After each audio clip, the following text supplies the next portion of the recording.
د خوست عامې روغتیا ریاست مسؤلین وایي ګوزڼ یو وحشي او ځپونکی وایروس دی چې ماشومان په تلپاتې فلج اخته کوي او راتلونکي کې د کورنۍ او ټولنې د اوږو بار ګرځي.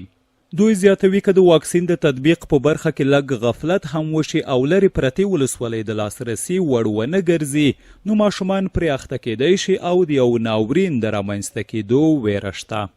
انشاءالله العزیز په دغې NID کې به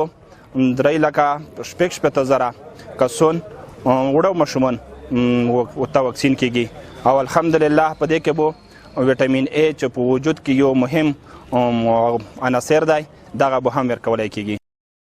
ټاکل شوي چې په ټول خوست کې له 5 کلونو کم عمره 3,60,000 ماشومانو ته د پولیو څاڅکي او د ویټامین A ګولۍ ورکړل شي. د عامې روغتیا ریاست د مسؤلینو په خبره اول باید ولسوالۍ او اطرافي سیمې د واکسین تر پوښښ لاندې راشي او بیا په مرکز کې دا چاره عملي شي. دوی له کورنیو هم غواړي چې له روغتیایي کارکوونکو سره د واکسین ملي کمپاین په سم ترسراوي کې بشپړه مرسته وکړي. داسې هیڅ څه پته نه دو چې دغې ته به رسیږي نه په هر کلي ته هر بنډې ته هر ځای ته میږ 2 کسان صحي رضاکارون چې نه سوه 10 ټیمونه کېږي دغه به موږ